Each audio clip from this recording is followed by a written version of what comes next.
following program is intended for mature audiences. It's the music, movies, and shows you love. As if we care. And hate. You ain't gonna like it none. And love to hate. I didn't expect that at all. This is the Broken Remote. Oh, ho, ho, ho! Coming at you on Thursday, December 28th, 2023, live on tape. It is the Broken Remote. Little bit of a hiatus as the holidays rolled in, as they do every year. And the Thrill and I had a little bit of trouble trying to get together and connect. That was more on me than he, as I had to run around and go be Santa to my children. Mm-hmm. But we are back in the flesh. Not in the flesh because it's on radio, but in the flesh where we sit. The radio flesh, whatever radio weird flesh. amalgamation of that is, yeah. Right, for sure. So, and how was your holidays there, sir? It was good. You say we were off. I say we were preparing our Christmas special. If South Park can take off like 6 weeks and then just drop a fresh hour of Fire television, so can we. Do they announce that they have them in the hopper or do they just launch them? No, dude, so the new one that I still need to watch because... Oh, you haven't seen Not Suitable for Children? No, I've heard amazing things. It is fantastic. My brother, and this is why I wanted to get your take on this before we even go to the movie for today. Dude, Prime, which is what so for those who haven't watched the episode, the whole episode essentially revolves around both OnlyFans, which yes, Rich and I talked OnlyFans is the secondary part. The first part is kind of this energy drink that's incredibly attractive to children. Like, it's just marketed towards them heavily, called Prime, but they call it Cred in the show. It's called Cred in the show, correct. And I was vaguely aware of it because you see it sometimes at stores, and the internet personality behind it is ridiculously enormous. I didn't know how crazy huge it was until my brother, who's a fourth grade teacher. Oh, you didn't? Yeah, well, you don't have kids. No. So you would know. He was telling me about the kids that he teaches, and apparently they are just trying to hide that shit in their backpacks or just drinking it nonstop. It is the drink to have. It is. It's literally Cred. It literally is. It's literally Cred. So as a father of two, and my kids are in 6th and 3rd grade, I actually was on the forefront of this here as a neighbor, one of my neighbor, a good friend of mine, his son was huge into it because it, obviously for those that don't know, Prime is the product of Logan Paul, who I believe is either a minority investor, maybe the majority share owner. He's making bank off of it, is all I know, based on how much he's advertising it. He's advertising because I think it's his thing. Turns out that it's basically just really super sugary coconut water. I was going to say, it's basically just Four Loko without the alcohol, right? Yes. That's basically what it is. It is Four Loko without alcohol. That is a great analogy. But have you had it? I have not, but we eventually, because we read all about it before we gave it to the kids, because we were just like, you know what, Logan Paul, energy drink. Yeah, isn't this guy finding dead bodies in forests and running cryptocurrency schemes? And yes, those are all true. For sure. It came across like Donald Trump telling you to shoot bleach and to inject bleach into your Whoa. Did he ask me to do that? Do I have to do that right? Do I have to stop the show real quick just to make sure?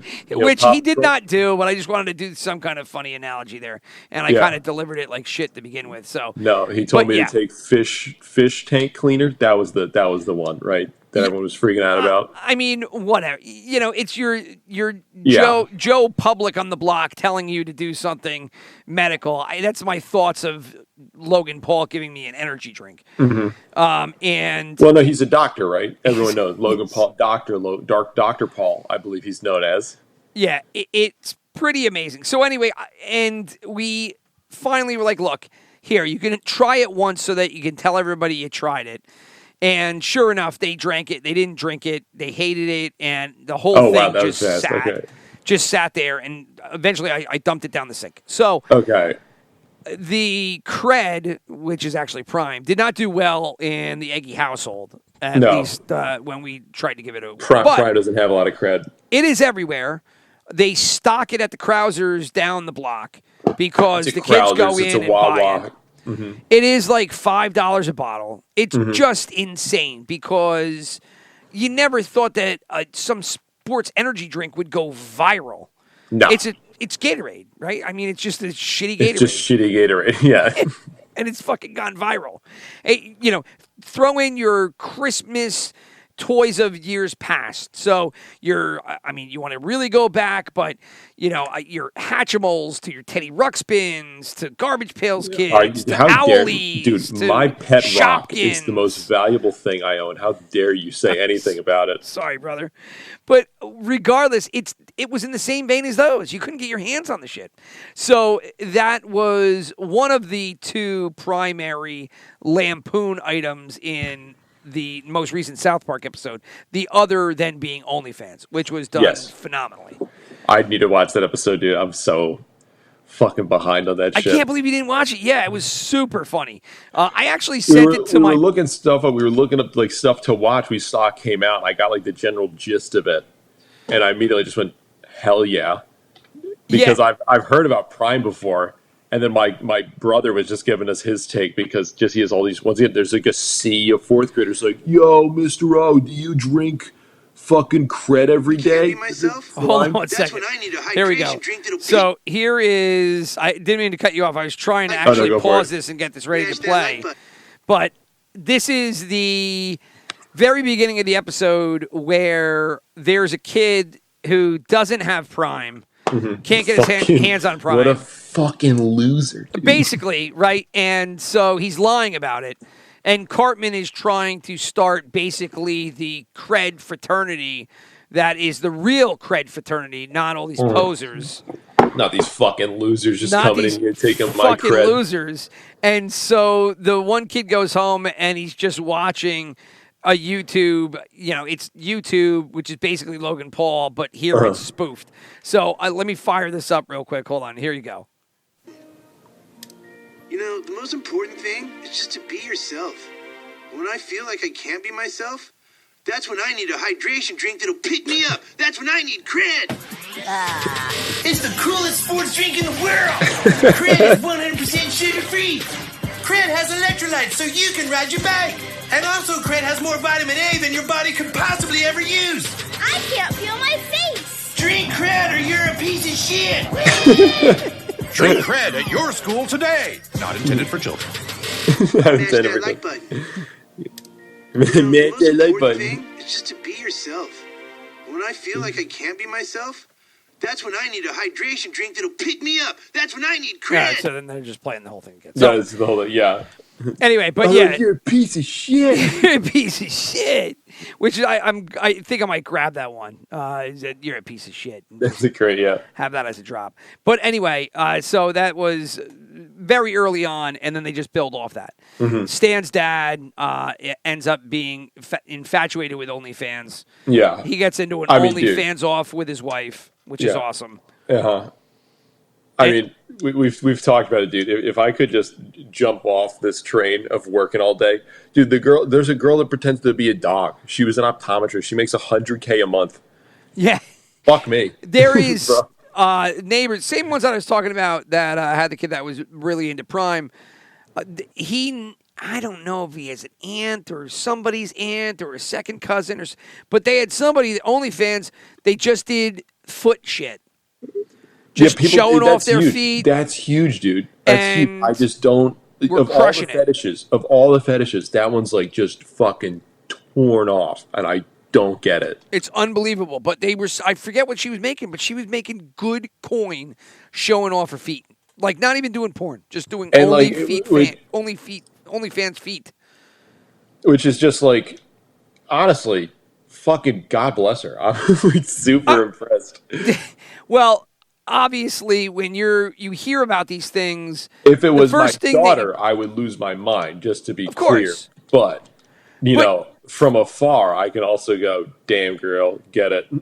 But you could do look, if you were a girl and you wanted to do OnlyFans, but you didn't want to reveal your identity, I guarantee you could just do OnlyFans, be naked, do whatever you want, and just put on some kind of funky mask, and it would hit some person's perv switch. Yeah, And by absolutely. some person, I mean like thousands, hundreds of thousands, millions of people, and you would still do okay. And you would just be, your identity would be okay, and then all of a sudden you just have a shit ton of money, and then you have to explain like, yo, Tiffany, why do you have a Lamborghini? I hit the Tiffany, lottery. weren't you in 4 different pyramid schemes when you left college? What happened? Well, I realized I could just sell pictures of my breasts, and all of a sudden, like, turns out life's real easy when you do that. But you don't want, and you don't have a problem with people knowing your identity? Well, the funny thing is I put on a horse mask, and my numbers actually went up.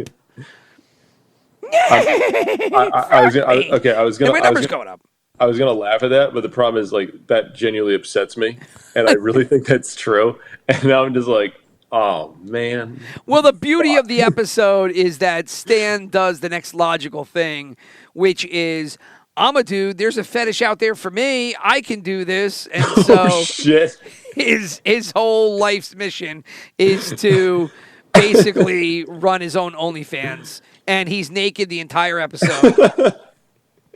And it gets. I don't even want to give it away. You got to watch the episode. Dude, it is I don't know how awesome. they do it. Dude, it's been what 25 fucking years they've been on the air. They're still just crushing it. Yeah, and I went backwards and I watched the Pandaverse episode, which also is great because it went after Kathleen Kennedy. It went after the Marvel Just saying multiverse. everything we've been saying for years. Yeah. And God. Some of it actually didn't kind of work because they had a multiverse where all the kids were ethnic females. Yeah. And while it was funny, I don't know, it was kind of like they really didn't. I don't know. I don't want to say they played it safe because they didn't, but I would say the vocal acting of it could have been infinitely more, true to form. Yeah. Right. That's so I mean, regardless of like the full stats of the episode, the fucking put a chicken in and make her gay. well, that's awesome. That's awesome. And that goes on and on and on. But 2 phenomenal episodes. They are really good and brand new content. And you really do got to catch up. I forced myself to watch them because I'd heard so many people talking so good about them. I said, you know what? Now is the time. Holidays. I took a week off. I'm good to go. Boom. Fire it up. Get this shit done. Get that stuff done, dude. Yeah. Yeah. So now, when we were firing it up, that's a little sidebar there on just shit that we heard, which we heard. I watched, you heard, but what you did watch and what I did watch, and has been the topic of conversation for a large population of content creators, at least Hollywood on content creators, movie podcasts, all the rest, has been the one and only. Get ready for it. Where's my drum roll? Rebel Moon from Zach Snyder. Zach Snyder. Sir, I will punt to you, and I'll let you take it from here. Because I am not a Zach Snyder fan, and this didn't do any benefits toward that end. Okay, the quick synopsis of the movie. Have you seen Star Wars: A New Hope? I have. Then you've seen Rebel Moon. Yes. Child of Fire. It was kind of gross how they just tried to build it the same exact way. Like there's ways to make like an homage of something, and then there's ways where you're just kind of like, this is just that other movie. But you just... No, okay, I will give him this. Some of the shots are really cool.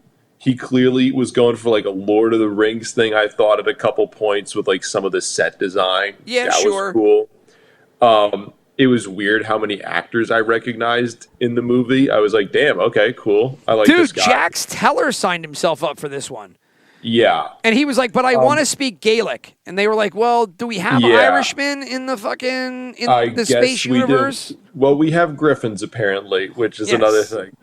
But dude, so the whole movie is, evil empire, I guess. I'm not really sure, to be honest with you. Well, let me just jump in there only because I laughed at that because my ancestors from Germany moved over here in the 40s, I guess either the very beginning of World War II, maybe in the mid. And they did it because basically they couldn't make any money because Hitler was basically confiscating all of their farm products. So they moved over here, and some joined the army, and et cetera. So I'm watching this. I said, okay, so you're just doing World War II, which is exactly what A New Hope did. And, I mean, it's just, it's exactly ripped from real life. Okay, fine. All right, take it from there. Continue. Mm-hmm. I mean, you're kind of nailing it. I mean, which is what Star Wars did. Granted, they obviously had a Nazi aesthetic. I mean, they hired the most Nazi-looking dude. I mean, to be the main bad guy. He basically... He wears a tie, by the way. Yeah, so to give the background, I think, of this universe, there was an empire run by a good king who was killed, and along with his whole family. Yes. They clearly weren't based on everything they're doing with this plot, but who gives a fuck? Essentially what happens is now there's an evil general in charge. Evil Nazi admiral goes to the planet, murders one of their leaders to just kind of display power, show how bad he is. Turns out female farmer who looks like she plays every female Marine in every movie you've ever seen. Yes. Turns out, this is going to blow your mind, she's actually a female Marine with high levels of training and is actually the general's adopted daughter who's been trained to be an assassin general army person for the last 20-something years. I didn't expect that at all. I was just a shock. It turns out she's a strong woman. Better make her gay. Did they make her gay? I quit at 40 minutes left. Did they establish her sexuality? I think she's straight. I think she's straight. But then what they do is you're like, okay, I can go for this knockoff Star Wars. And so me, my dad, my brother watched this movie, and my brother missed the first half of it, but my dad and I watched it, and my dad, who's usually very forgiving of these types of movies, where I think they lost him for the most part, and me and everybody else, is the middle, I wouldn't call it the middle, the middle hour and a half of the movie. The movie's 2.5 hours long. Yes, it's a long flick. It is this fetch quest where they go gaining new party members like we're playing an RPG from the 1990s. I wanted to go there, but go ahead. You're going into it anyway. It's like Final Fantasy or something. And you're just going, okay, I think I get what you're going for here. Cool, I guess. And then all of a sudden that disappears. And, well, there's a reason for why they're doing it, which is a cool plot twist I actually liked. I didn't get to that part yet. I read there's a plot twist later. There's a plot twist that explains why they're gathering up all these people that's actually kind of cool. You're like, oh, that's a good job. Too bad you just made... So the real problem of the movie, that hour and a half in the middle, where they are just grabbing new party members, it is just scene after scene where they're like, here's a new character, while the last 4 people that joined our party just stand there in the background and look solemn, while the main character lady just says a couple things. Like, I'm inspirational, and the Empire is bad. And then the person who's like, I gave up all hope years ago, but the Empire is really bad. And that is... You've got a point. The Empire is bad. Let me show you how badass I am by doing this thing that I'm really good at, like taming a griffin or using my lightsabers. By the way, the lightsaber part was ridiculous. Yeah. That was ridiculous. Yeah. Right? Like, what about everything else? So... Will has just explained with more logic the movie up to the, I guess, 2/3 of the way through. More so than Zach Snyder even attempted to do. It's Schneider. Rob Schneider is a dolphin. So this is what is just ridiculous about it. Go all the way back to the beginning of what you were talking about. Does he define it? Kind of, not really. And the only reason that you understand half of this stuff is because it was Anthony Hopkins, right? Yes, dude. Right? I literally tell my dad, I'm like, is that fucking Anthony Hopkins they just have in the middle of this movie right here? And then my dad's like, yeah, that's Anthony Hopkins. And then he just leaves. And the way that you feel unfulfilled after that sentence is exactly how I felt after they introduced this cool robot character that's voiced by Anthony Hopkins. They're like, we don't have the budget for fucking Sir Anthony Hopkins. And then he dips out for the next 95% of the movie. Is he also the robot voice? Yes. He is the robot voice. He's the robot voice. Anthony Hopkins is the robot voice. So, and then he dips out, and then he comes back in the last shot of the movie. All right, well, let's get back to that. Let's get back to that because I Dude. think that's where the twist might be around that area. The twist. So Anthony Hopkins voices over this. You will meet him again shortly as he is a robot, and these robots are, I guess, from their description, they were loyal to the old King regime. Yes, he's combat C-3PO. Yeah, right, combat C-3PO. He doesn't want nearly as much. Who was faithful to the older regime, and ever since they were off, they basically don't pick up arms. They just do work. I guess is what happens now. Yeah, right? That's a great. So because they shoot them and they're like, yeah, they won't fire back. They won't pick up arms. Fucking pussy. That's the vibe, dude. So in order to explain to you how these robots are no longer aggressive and refuse to bring up arms, the bad Nazi guys that are there stealing all of the corn from the farmers. You got to show how bad. Oh, they try to steal corn and then they try to rape a girl. Oh yeah, they did the rape scene. But the rape scene is how they brought out the heroin, right? Yeah, yeah. Well, they're like, "Did you know she could fight?" I'm like, "Yes." Like it was very obvious from the first scene that she was gonna kick ass. We'll get to that scene in just a second, sir. So, and then they tell you the robot, they shoot up the robot, all these bad Nazi guys shoot up the robot just for fun. And then, he doesn't do anything. So it's like, okay, well, now we've seen you shoot up the robot and he doesn't attack. So obviously they don't. So they explain it through Hopkins and then this fucking stupid robot. But literally, they just plod you along where they're like, okay, there's farmers and here's Nazis. And now we've told you a little bit with Hopkins. Now the Nazis are going to steal the farm stuff. And we showed you this one Marine chick, like you mentioned. Did you know that these guys that look just like Nazis are the bad guys? And you go, yes. And then they had to overly be assholes on top of it, right? Yeah. Oh, the guy with the staff that's a femur bone. That wasn't enough of it. Oh, God. Dude. I just... And then at one point, the bad guy's just openly having sex with a squid or something like that. Dude. That was so weird, too. So now, but to what Will was driving toward is that then when the heroine finally comes through and she is released, if you will, through this rape scene where she's finally had enough, she's putting her foot down, and she's not going to take it anymore. And so then Snyder and all Schneiderville, and I am not a fan of the artistic, hand on the camera where they slowed this down a la like the Matrix, and they're flipping tables in slow motion, and she's doing flips and shooting, and this guy's shooting, and she's just taking everybody out. And she's so badass because this is all done in this slow motion Matrix style. And so then at the end of it, you're like, okay, so she's out, she's a badass. And then she's just like... It's just the Zach Snyderism. Like, the moment the slow-mo starts, you're like, okay, this completely. is really cool combat. Yeah, just like, been happening since 300, dude. Okay, hear me out, though.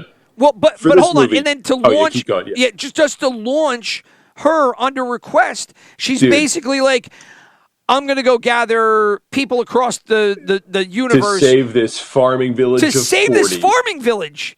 And then she's off. And that's it. 40 people, dude. It's like, don't worry. We got these guys. Right. And then what also, about... by the way, the exposition dump, dude. Like, the part where she's just like, you want to know my backstory? You don't need to know my backstory. Oh, yeah, that's right. Okay, I'll tell you. Let me just tell you my backstory really quick. It's just going to take another 15 minutes. And you go, wait, what just happened? And then next thing you know, you were just thrust into the most, I guess, generic fantasy, how is this person a badass but connected to the main villain?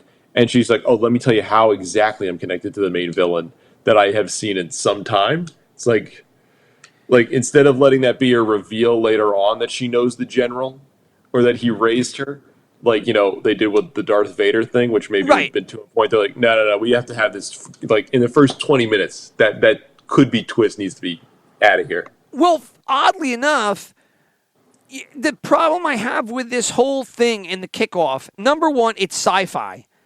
But the only thing science fiction about this is the bad guy's ship and the fact that they have, laser guns. That's it. Everything else is shot in like rinky-dink, more or less, kind of a Lord of the Rings type set. Yeah, it's like it really is like he tried to mesh the two, and I kind of like the aesthetic. I mean, I don't think it's for everybody. I liked it, but I also love Lord of the Rings. But like, dude, hear me out. I was just confused by it constantly. Yeah. I'm like, are we which I Lord of the totally Rings get. or are we Star Wars?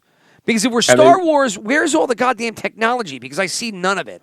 I did love that, like, we need to get grain on our thing. It's like, well, luckily we have this farming village that does everything by hand in this futuristic society that uses, Right. fucking machines, and they're using a horse to plow the field. And you're like, well, maybe there's some middle ground where, like, they could go to a larger farming community that, Or wouldn't there be some kind of goddamn, like, how are you feeding your armies before this? Yeah, exactly. Like, you need to get grain this bad? Maybe you should go back to those robots, dude. Like, if I need farming, like, I'm not going to go to a third world country here on the planet Earth and say, hey, can you feed my army here with the plows and your horses and all this manual shit? No, I'm going to go to like the farmers that are using high heavy tech equipment. That's like, and take that shit over. Why are they going to this random planet where it's like, they have huts? That's going to feed your army? It just didn't make any sense at all. No, dude, no. But it was also fucking hilarious if you really think about it. Oh, yeah. Yeah. I mean, it's so stupid. I mean, okay, hear me out. Did this not feel to you? Did you watch both versions of the Justice League? I did, yeah. I watched Snyder's version and the other one. Did this not feel just like, and I'm going to give him like some credit because I actually kind of like the new Justice League, even though it's 4 hours long, because like what Zach Snyder needs is to not make these a fucking movie. Make this a fucking like 10 episode TV show where each episode's an hour long. So much better. It would have been so, because then you could flesh out your fucking infinite ideas. Just to throw this out there, and fuck you, viewer, who's listening to this, because that's what Zach Snyder said to me when in the middle of the movie they do a flashback, like, oh, by the way, the princess who's totally not dead, but we're saying is dead, she had the ability to give life to like fucking anything. Like she could touch a dead bird, it comes back alive, and you go, what does that relate to at all in the rest of this plot? And they go, I don't know. Anyway, moving on. That's my point. Like, where is the investment from the viewers to know any of these people? I don't know any of them, nor do I give a shit about any of them. And like this heroine, like she's cool. Why? Like she's a badass out of nowhere. Even the bad guys. Like, look, Vader didn't really do anything when he first came on the scene. He just was in a really kick-ass goddamn costume, and he picked some guy up by his throat. And then he was super pissed off and walked off. But no, other he than looked that, awesome. He looked awesome, and he was just this huge dude that immediately walked in a room and just like, hey, by the way, this is what I'm all about. Right. Yeah, just fucking one arms a guy up in the air and kills him. That's it. And you're like, holy shit, I would not want to bump into that ever. Yeah. But here, and and Princess Leia's got a funky hair, and then, you meet Obi-Wan, you're like, oh, he's this wizard guy, But at no point do I meet any of these people and I have any interest, or can I absorb who they are by the way they look. There's this hot prince dude that they walk into this fucking, like, he's a slave for some reason. And all of a sudden he's like, hey, how do we get him free? If he can tame this random griffin outside, then he's free. Oh, yes. I hadn't even got there yet, but yes. Go on. If you can tame the random griffin. If you can tame this random griffin, like they met this dude 4 seconds ago. We don't know. He's like, I won't go free. Can you walk away? Like you're not really, you're chain, like it's the future, and you have this small chain around your fucking like leg that's keeping you here. He's like, no, I'm bound by honor. Can we put a pin in this and then let me give it back to you in like 2 seconds? I mean, dude, we have like 4 of these characters to go through, so we are. I just want to get to the structural part of it, how we get on this venture.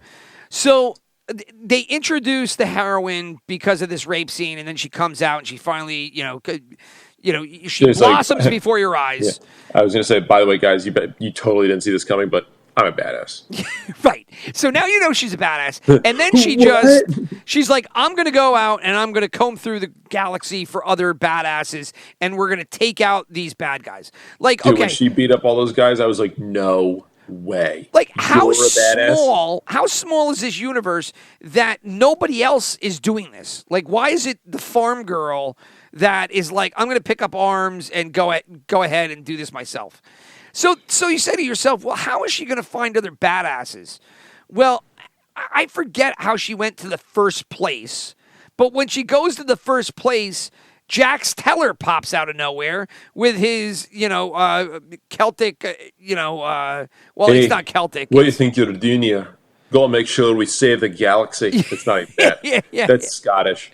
Scottish. What is it called? The Irish. If Zach Snyder doesn't Celtic, care, am I right there? Yeah, Celtic. Yeah. That's the fucking Vikings impression, dude. Yeah. So Zach Teller comes out and he's all, with his fucking Irish accent, and he's just like, "Oh, I know people. I know exactly who you'd want to see. I know exactly who we need to grab." And that was it. Cool. And that was it. You got all the badasses you need because Jax Teller is going to take you across the universe and show you where they all are. Mm-hmm. And so continue on, because as we get to meet them, we meet this next one that you were saying. So you meet, like, it's basically, if you've ever played a game of D&D, it's just you grab literally the most, like, boilerplate characters. You got, like, Prince, who's forsaken his kingdom because he's honor bound but is really good with taming mythical creatures from every bad fantasy novel. Of course. Then you have Japanese samurai with lightsaber swords who kills the spider alien lady. There's another one. But she's not show offy because she's honor bound, and she's like, let's think about the lives we took. And you're like, wow, this is okay. So you watch Seven Samurai, and then you're like, let's add this into my movie. Cool. Not going to think any more about this. Oh, and I gotta hop in. The fucking hat she wears is goddamn ridiculous. Like, you had to make her look like a witch. It's just dumb. It's fucking dumb. It was, yeah. Like, he was clearly going for. Have you watched the show Blue Eyed Samurai on Netflix? No. Dude, it's so good. But, like, it's about, like, 16th century Japan, but I feel like Zack Snyder watched that show. He's like, whoa, some of these characters got cool hats. Let's put them on here. And he's like, there are hats. What about the context for, like, what's going on in the scene? Nah, that sounds exhausting. I'm just going to give her that hat. Looks pretty dope. Yeah, there is no explanation about anything. You just go on this ride, and it's just like, okay. He's like, I hope you have fun here. And you go, have fun with what? And then next thing you know, you are off to the races, and I wish you luck. Right. So Ninja Girl was another one. Continue. Ninja Girl, and then there's... with her laser swords. Girl with laser swords. And then there's... a general who's the best general in the entire galaxy, but he's disgraced or something like that. Do you know what it's? No, he's bitched and mowed. Yeah, I love the actor too. Is the thing that annoyed me. I was like, what else is he in? I remember. I see him in a bunch of things. Like, he's all over the place. But whenever I see him, I go, "Fuck yeah, this dude's awesome!" Like, that's just how whenever I see him. But yeah, he's in it. He's like, "Oh, I'm doing my best impression of Kratos from God of War for the PS4." Right. And you're just like, I'm sorry, what did you just say? And he's like, nothing, don't worry about it. Anyway, keep going. And he basically says he's a drunk and he's a piece of shit. And they're like, oh, this great general from, whatever, not galaxies past, but times past in this land. And they find him and he's just cracked out on the ground, all drunk and shit. And they pick him up and they're like, dude, you got to sober up and you got to fucking get your shit together. And he's just like, I can't do it anymore. Not since I lost my people. I'm awful. I just need to die. That's so weird that Rich is watching the movie right now and quoting it live. That's really weird. I don't know how he's doing it so well. And it's like, he's really down in the dumps. Okay. Yeah. Oh, man, how did you nail this so well? But yeah, I mean, that's that. I think I'm missing like one other dude that they def. Oh yeah, then they get the leader of the rebellion, who's like, "Wow, you just exposed us completely to the Empire at large by calling us down here, and for some reason brought all of the rebels with us to do this." Oh, I don't think I got that far. That's probably in the last 45. Yeah, probably. I mean, who cares? Where I left off was when she was talking to Squid Face, which looked just like the Squid Face guy from Return of the Jedi. They have a cantina scene. Oh, yeah, they had a cantina. Yes, that's right. I forgot about that. Minus the good music and the interest, they did do a cantina scene. Mm-hmm. and it was the best part of the movie. No, it was like interesting. I mean, well, that was when they showed how badass she was again, and that was where they introduced Jax Teller. And that's where they introduced Jax Teller. So do you mind if I just give you the twist here? Because go ahead.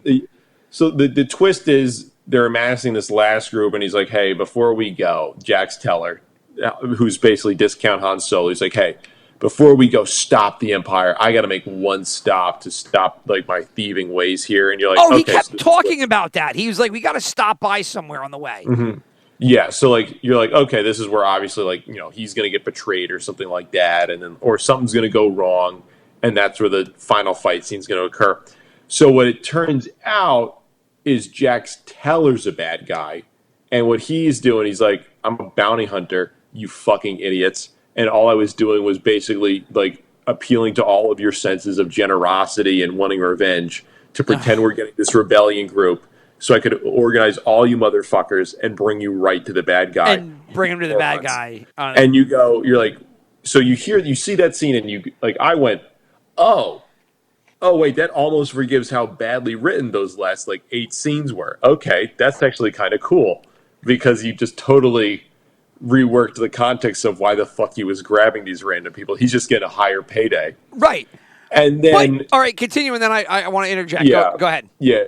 I mean, it's where it ends up going. Where you think it's going to go right now is where it's going to end up going. Where essentially the one character, who, by the way, I forgot to mention this entire time because he has so no impact on the plot, who is buff chicks who, beats everyone up the entire movie, the main character, her love interest, who's of course this fucking like ballless dude. For the first time in the movie, they don't lock him up because like this dude's a fucking pussy. Why would we lock him up when we have all these dangerous villains here? Are you talking about the farmer that joined her? The farmer dude. Yeah. The farmer dude who's just there with them. He's like, I could help the day, and then he does one thing, and then the one thing he does somehow immediately unlocks the locks for all the main protagonists, so they get out, and then the fight scene occurs. Oh, okay. And you're just like, why was it so easy for them to get out of that? That seems very poorly done. Well, that's the same thing with why is it so easy to just go across like the galaxy and just pick up all these random dudes that are obviously on a bounty hunter hit list. So This is where I want to ask the question. So Jax Teller meets her on Planet X at the cantina scene. So, like, was he sitting there waiting for her, and then all these other people were on his hit list? So they were on his hit list. As for her, I'm just guessing he was like, cool. I don't know. I don't know what made him like approach her. Like, so he's hanging out. Think about it logically. He's hanging out cantina scene. He wants to capture all the people that could pose a threat to the new empire, and then hand them on a silver platter. But yes, he's not going and doing it right now when he's drinking a beer. No, that's exhausting. No. He's waiting for this random girl to come into the bar. Well, he ends up tricking them, is what the concept is. Because they all think, oh, I'm going to join this rebellion because I hate the Empire and I thought I gave up, but now instead, like, I'll join the rebellion, whatever. Like, he's basically just getting this one big smorgasbord, which is kind of cool. But it's just, that doesn't excuse the fact, dude, that I just watched 10 scenes where you have a bunch of background characters, including Jack Teller, just standing in the background being like, just crossing their arms, just nodding their head as protagonist girl just gives some, like, impassioned speech. And dude, her acting was just... I mean, acting across the board is pretty piss poor. Yeah. But where does Jack Teller go if she doesn't come into the bar? No idea. I mean, just hangs out, gets another drink, I guess. So if that's a big plot twist, what was he doing up until that point? I assume he just like realized that was a mark he could get. I'm guessing. Honestly, not sure what his maybe his big master plan was to go one by one, and then this girl came in, and he was like, "Oh, or you get them eventually." Yeah. Okay. Listen, what you're doing right now is what we call Here, let me do my best Zach Snyder impression. I'm tired today, Rich. I'm so tired today. I'm so tired. What? Yeah. There was, man. I'm trying to remember. We had talked about it in podcast past, but where it was it Endgame or something where we were just like, if this whole thing changed and there was no movie, right? It was just like the movie ended. So, like, again, it's like I don't know how this movie starts without her randomly going into the bar. Because, I don't know, I guess he would go after one by one. What MacGuffin, like the MacGuffins around the movie are like ridiculous. They're all over. It's just. And this is part one. This is Rebel Moon part one. This is part one. The next one's coming out in April. I looked that up earlier, dude. Yeah. Now, is there part 2 or part 3, or is there just 2 parts? Apparently, there's like multiple parts. I think they're betting on this becoming a giant franchise, which is just like, okay, cool. Well, if you were to do a giant franchise, the thing that you would like to do is usually sell toys to kids. Right, which is why they did this PG-13 instead. That was another thing. I heard they're making a rated R version. He's doing what he did for Justice League. He's making another version. This guy is such a one-trick pony. It's not even funny. It really is kind of weird, dude. That it's just like you do this a lot. No one else does this in Hollywood. Yeah, and they keep letting him do it. They must make some money, right? I mean, let him make Justice League the 4-hour cut, which is crazy. Like, that's actually insane. Like, I mean, 4 hours for anything, but they did it. They did it. They pieced it together, and it is better. Like, how much? It was so much better comparing the two. Like, the CGI alone on the villain was just like insanely better. Yeah. Oh, for sure. 3 more sequels. That's what Zach Snyder is saying.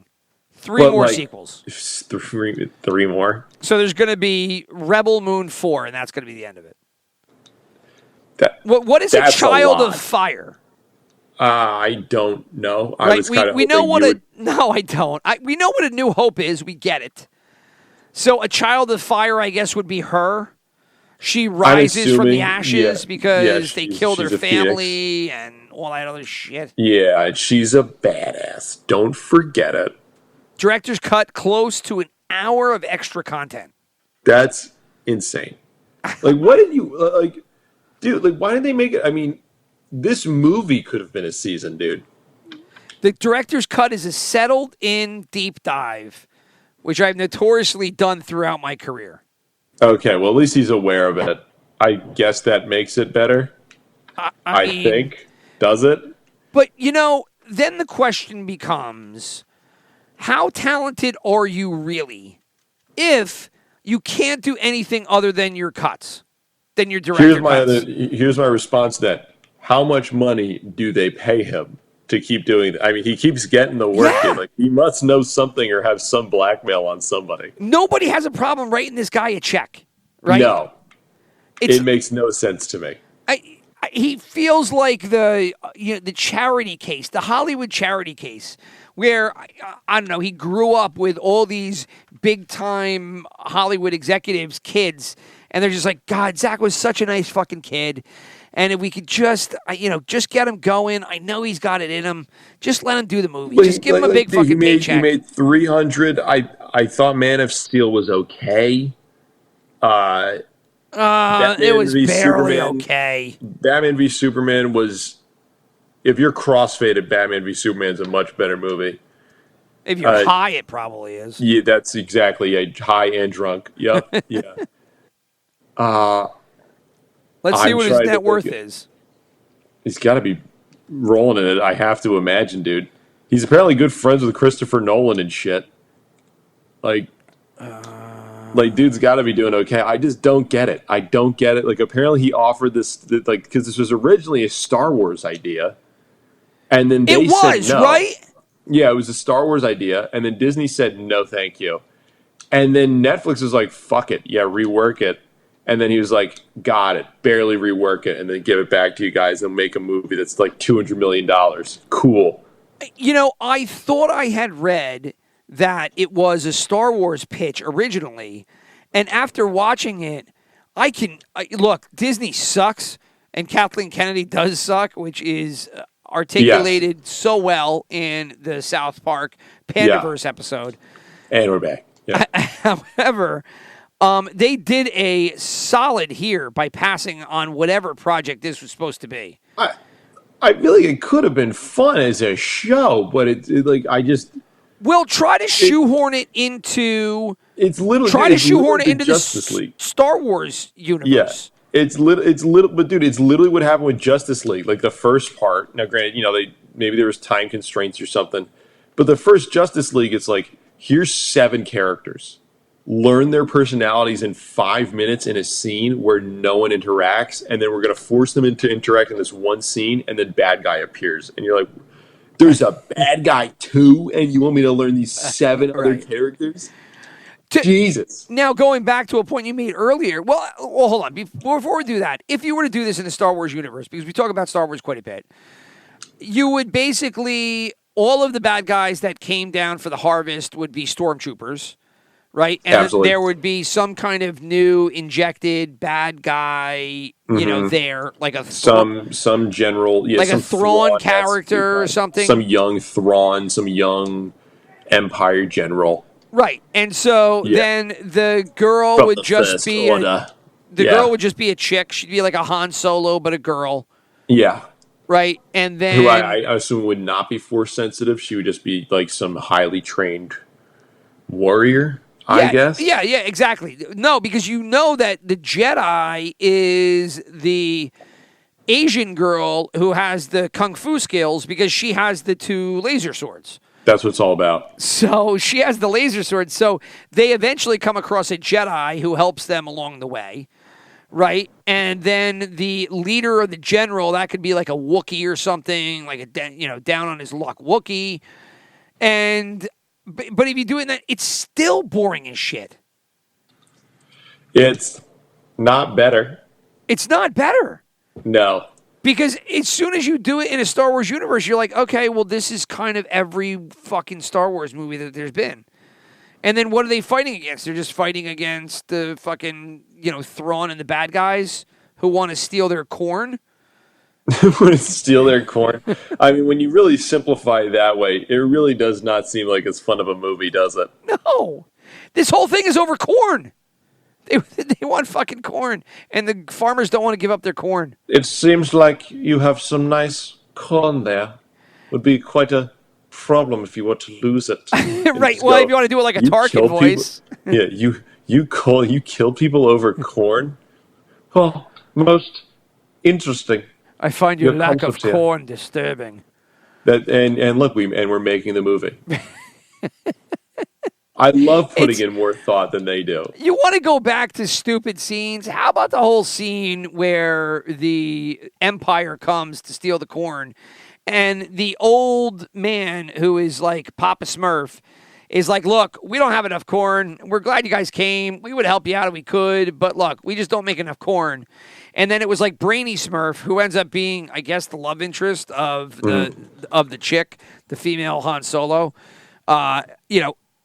So Brainy Smurf is like, look, Papa Smurf's okay. He's just, we see things differently, and we probably have some corn we could give you. And then the Empire's like, oh, see, Papa Smurf is a fucking asshole. Have a little bit of corn there. Oh, what a great idea for a movie. Yes. And so they decide to kill Papa Smurf because Papa Smurf tried to show him up. So I thought that was ridiculous. It was like, who would be invested? There was supposed to be tension because you were like, who are they going to kill? They're going to kill the old man or they're going to kill the young kid? Yeah, I mean, are they going to kill Corey Stoll, who clearly costs more, right. Or this dude who's the pussy love interest? I wonder who it could be. And so when everybody's shrieking as they kill Papa Smurf, no audience member gives a shit. Because who are these people? Again, to the point that you've made, nobody cares. Nobody knows these people. We have no attachment to them, which is why I agree with you. This would have been way better as a TV series. It would have been so well because you could give the fucking prince who rides a griffin, who has one scene and where he rides the griffin, and then he's just like, and I'm also here at the end of the movie, and you go, what? That wasn't a fucking fever dream I had, where you rode on a griffin in a canyon out of nowhere for no reason. For no reason. No, they just are like, I can lose my slave I'll have for the next couple of years. Oh, God. If you can ride this griffin. I fucking keep forgetting about this. How about the way that they get him free? How ridiculous was that proposal?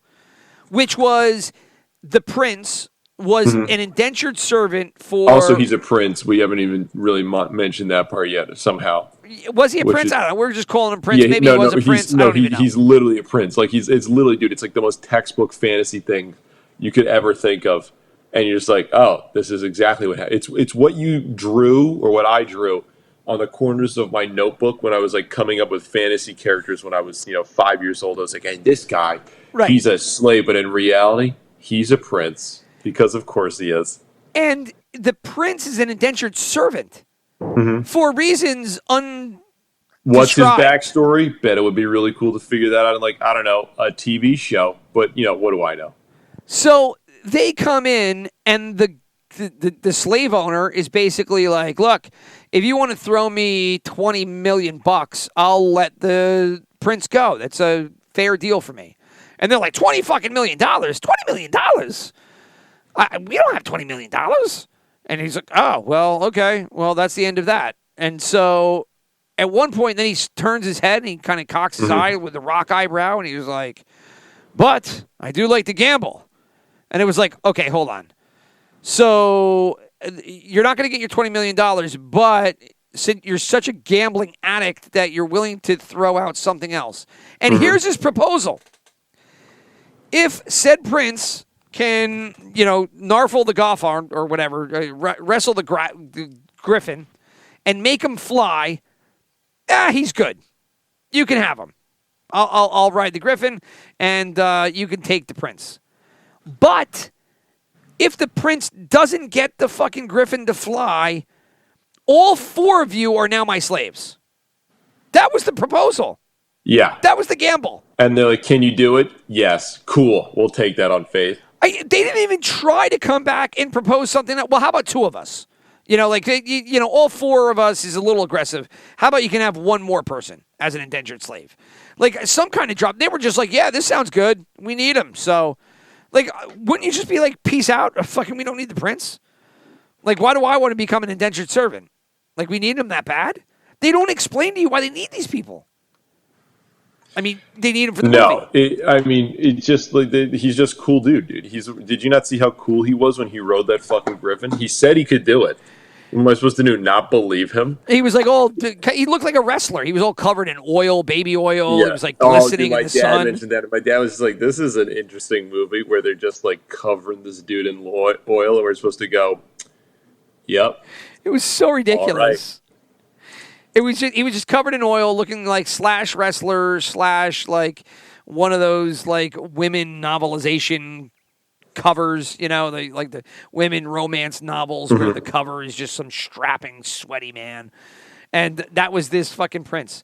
But I laughed. I laughed, not very audibly, but I laughed on the couch when he was like, I'll gamble. You wrestle the griffin. You can go free. Otherwise, I'll take all 4 of you as a slave. And they were like, good deal. We'll take it. It just made no sense. It was just stupid.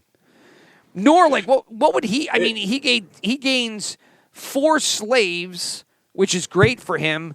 But I guess he really doesn't really need the other slave if he's just like, yeah, well, if he can, tame the fucking bird, the bird, lion, dragon, then I'm good with him. Yeah, that's good. And he's like, all right, sounds like we're all square here as I get my lion, bird, dragon, griffin. That's pretty cool, isn't it? And you go, what is this movie again? I'm very confused. And then they just shoot you off into the air like nothing's going on. So do you want to talk about the logic of his flight on the bird dragon? No, dude, the fact that he jumped off a cliff and he's like, and now I'm riding this into the distance. And you go, what just happened again? And that's the whole movie, dude. It's the whole movie is like that.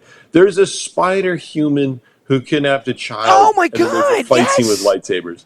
And you're just like none of that makes sense. It's weird.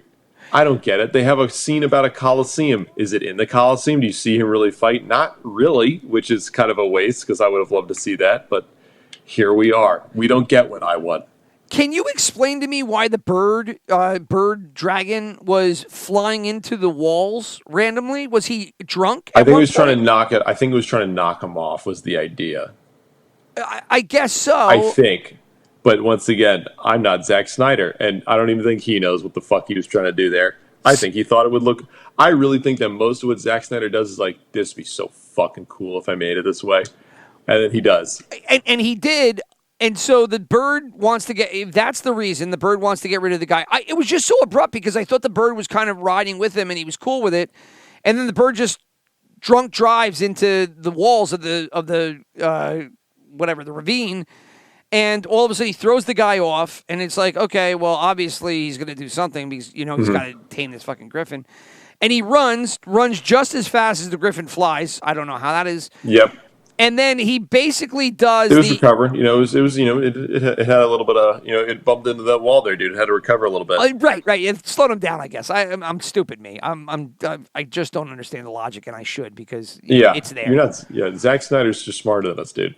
That's what you got to understand. And so obviously, he's going to hop back on the bird, and he does it like full on with like the E.T. across the moon scene. Yeah, he's laughing. I mean, it's a cool scene. They got the sun behind. Listen. Slow motion again. It looks pretty. It looks pretty. Got to emphasize the drama. I will give him that every day. It looks pretty, but it also looks computer pretty. Which is basically every sci-fi movie. I was going to say that's everything now. Everything's just like, should we use practical effects? And they go, no. Why do you think we have these fucking green screens? Practical effects, are you high? You're fired. And that's what they do all the time now.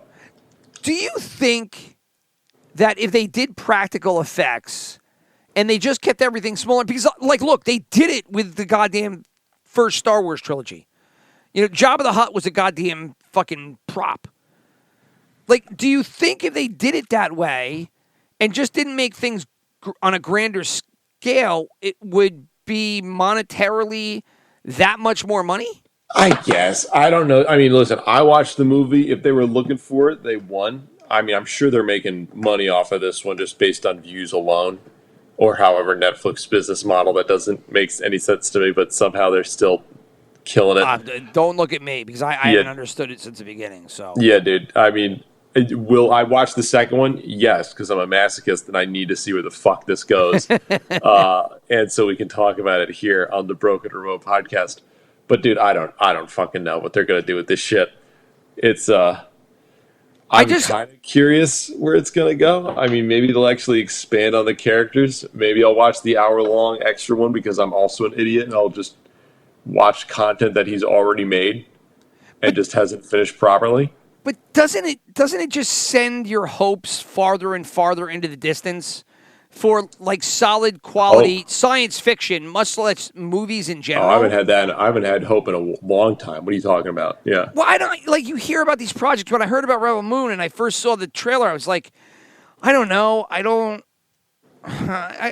have hope, but it looks okay, and I hope maybe something will come out of it. It's kind of like, did you see the Beverly Hills Cop 4 trailer? No. Beverly Hills Cop 4 trailer came out. They haven't had a Beverly Hills Cop since 1994, maybe. Beverly Hills Cop 3, which was a colossal fucking turd. Absolutely awful. Yeah. And you watch the trailer and you're just like, I don't have any hope because Eddie Murphy sucks now, and the last Beverly Hills Cop was terrible, and that was 30 fucking years ago. And then the trailer comes out and you're like, holy shit, this might not be terrible. I don't know if it's going to be great, but it might not be terrible. And so he you made get your that hope movie. up. I mean, did you watch all the Christmas movies? We watched. I did not watch Candy Cane Lane. No. Okay, that was fun. I was like, oh, Eddie Murphy does still know how to act. Cool. Was it funny though? Because when I see Eddie Murphy, I want funny. It's he's going for donkey. He's not going for anything he's not going for anything crazy in this one. Let's just put it that way. Yeah.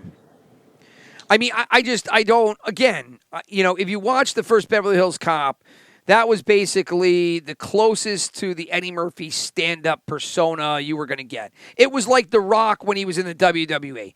Perfectly crafted for that person and his real potential, persona. Mm-hmm.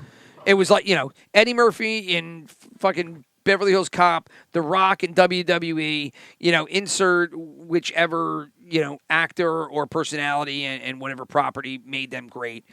But, I don't know. I just don't know where any of this sci-fi shit is going. I don't know where fucking movies are going. It's over, dude. It's over. We're going to get more Zack Snyders before we get any less. Do you think all this stuff is just better as TV shows? Like, what works better as a movie now? When it was better as a movie?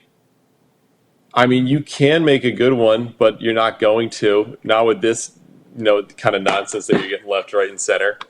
I don't know. I wish this was a TV show. I don't know why they made this a movie. I'm assuming it's much cheaper and just easier to just kind of like fart this out. Just kind of going, whatever. These animals are going to watch it anyway. Well, I think because you would need story, right? Like, how would you do this over 10 hours? Yeah, I mean, it's not a Game of Thrones, dude. Like, if you condensed all of Game of Thrones that first season into one, like, it's just not going to have anywhere near the impact, no matter how good a writer you are. That said, they could have made a good movie if they just shortened it. Like, the thing about it is that it's a really interesting world they created.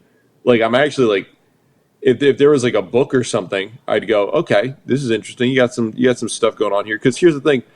Star Wars wasn't the first one to make up fucking androids in space. No, that right. Were like, I'm with you. And, the laser swords, that's been around way longer than fucking the lightsaber, and the lightsaber just made that shit take off. Sure. But, I mean, he maybe took a little more than just a, general inspiration from some of those things. I mean, some of that was kind of blatant. I mean, he lifted a ton of this fucking movie. Yeah, he lifted a shit ton of this movie, dude. But, like, I just don't, I want to give him the benefit of the doubt, but it's also just, his track record's kind of speaking for itself. Now, he does recover. I mean, Justice League, he's proven to recover before, and I like more of his movies or find them just kind of painfully average than I do detest them, but he does have, like, these weird habits of just being like, and here's my first draft. And you go, this is a really nice first draft, but, like, why did you send this out to us? He's like, I needed money now. It's going to take me another 4 years to make the actual version of the movie I wanted to show you. And you're just kind of like... Think about it. I think Justice League works infinitely better as a TV show. Yeah. Yeah, he split it into 4 parts, dude. Right. When he made the one that he Which wanted. could have been split probably again into, that was 4 hours. You probably could have either broken the 4 hours into 30 minutes and done 8 episodes, or you could have probably added more in and drawn it out a little bit more and just made, 8 hours of it. Mm-hmm. Right. And you would have gotten from A to B a little bit better. You could have went into the personal relationships and all the rest of it. And I think that's where I question all this. I mean, even with Star Wars now, if you got a 2-hour Star Wars movie after just basically getting Andor is 10 hours, Mandalorian as 3 seasons of 10 hours, Book of Boba Fett 10 hours. Like, what is a 2-hour Star Wars movie going to do for you now? We're going to find out when the Thrawn movie comes out and sucks dick. Yeah, right. Yeah. Well, that's going to be basically a 2-hour episode of Ahsoka. Right? It's going to be I don't like the way you said that. It's just going to be a 2-hour episode of Ahsoka. That's exactly what it's going to be. Do you like the show? No. Well, that's too bad. You're just going to get 2 hours of it as the finale to it. It's amazing. But anyway, so yeah, the Rebel Moon, as you said, I'm going to say painfully mediocre. That's my like. I wouldn't even call it bad because it's not finished. I didn't get the full product yet. Yeah, that's how I feel. I question whether or not there's just going to be interest in a second one. I mean, I'll watch it, but I don't know how many other people are. But then I also am clearly bad about Netflix's numbers because Cocomelon still feels like it's on like number fucking 2 of every single what people are watching right now, the Cocomelon Best of series or whatever. I think didn't Netflix come out with what the top of the year thing was? With their list did they? Oh, I'm sure they did. I thought so. Most watched shows on Netflix. And I'm sure it's nothing good. Seinfeld. It's always like Seinfeld or Friends or something. I thought I just saw there was something that they released. Yeah, they did. 10 most watched the first half. Hours watching the first half of 2020, and this was December 15th, 2023. So this was, I think The Night Agent was number one. The Night Agent. Yeah, I think The Night Agent was number one. What was that one? Let me see. Wednesday was up there too. Oh yeah, Wednesday made bank, dude. And that was just it was The Night me. Agent. Yeah, it was The Night Agent, and I forget what it was, but it was some dude, action thriller, follows FBI agent Peter Sutherland. Blah blah blah blah blah. But dude, that just sounds like The Gray Man, which I thought sucked dick, but that's just me. I love the villain in it. The villain was great. The movie was pretty mediocre. Yeah, Night Agent was number one. Number two was a show Ginny in Georgia, season 2. No idea. Never heard of it. Never heard of it. The Glory, season 1, South Korean drama series. Don't know anything of it. 4 was Wednesday, which my kid watched it. He loved it.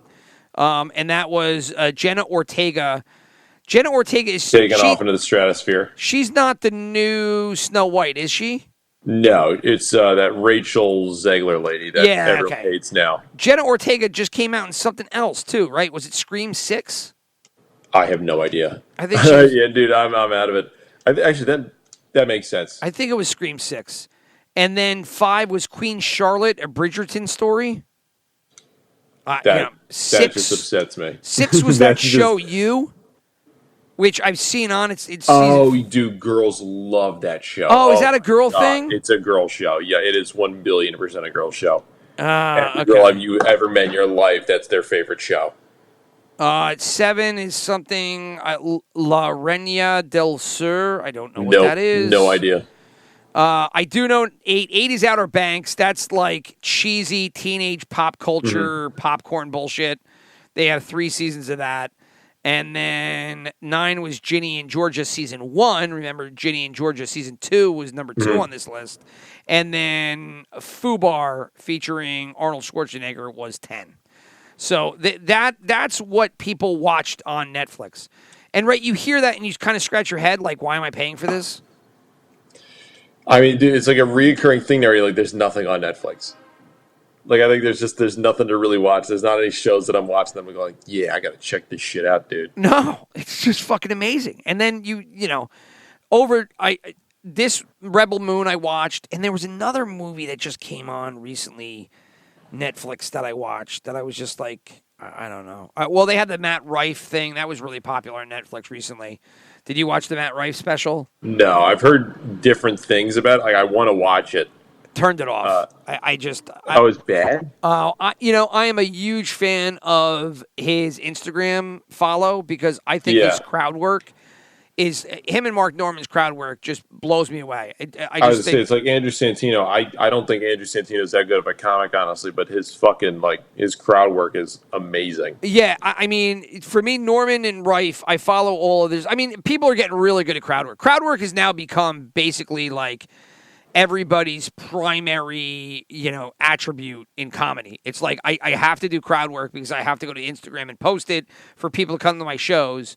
But then they get all bent out of shape because they're just like, I'm not going to do crowd work the entire fucking night. When it was like, well, that's how you're getting us here. It's fucking crowd work.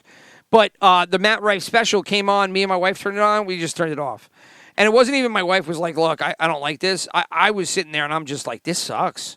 This is not. I was like going to say, from what I've heard, it has been like it's lost to more followers than anything. It's lost to more followers. Lost him more followers. Yes. I don't know. Well, people said he was being aggressive toward women, which I don't know. It was like beating women or something like that. I know there was like a few people I know that were like upset about that. Yeah, it was just deflating. It really was. It was not a good comedy special based on other ones that I've seen. But I will give you one. Do you have HBO Max? Yes. It's the last thing we have. We canceled Disney Plus last week because we're just over it. Oh, you did? Okay. Well, here's something that you pick up on the South Parks. We're going to punch out here. I'll hit the outro music as we get ready to go. But the one, watch Bookie with Sebastian Maniscalco. Oh, he's great, dude. Yeah. Everyone loves him. Yeah. So watch it. It's 30 minutes. It's a comedy. It's 30-minute episodes. There's 8 of them. And it was not terrible. And I'm not a Sebastian Maniscalco fan, but I think he's funny. Yeah. And I thought this was fun. And me and my wife watched it. We both laughed, and there was definitely some funny parts in it. Watch it or watch a couple episodes because I'm curious as to see if you also think it's okay. Because I'll be honest with you, I'm probably gonna watch Matt Rife tomorrow. Well, watch Matt Rife. We'll come back. That sounds We'll come back next week and we'll do comedy specials. Pick a couple because I've seen a couple. Burgett's ones that were on Amazon. Oh, dude, Bargetzi was awesome. I got my whole family super in it. But yeah, that's story of the time. Yeah, the two Netflix ones that were super popular recently. One was Rife, and the other one was Norman's. Norman's came out late summer, and I don't know if we talked about either of them. So we'll aim to do comedy next next episode. Comedy, that's right, comedy. Good one. Kid's good. He's quick on his feet. And I just killed the outro music because the outro music is on the same drop machine as the button. So the ring bell. Okay. Anyway, I'm crashing at the end here. You enjoy yourself, Will. Happy New Year, because next time we talk will be after the New Year. So enjoy spending your $12 a Coors Light or whatever you're drinking out there in the city. Yeah.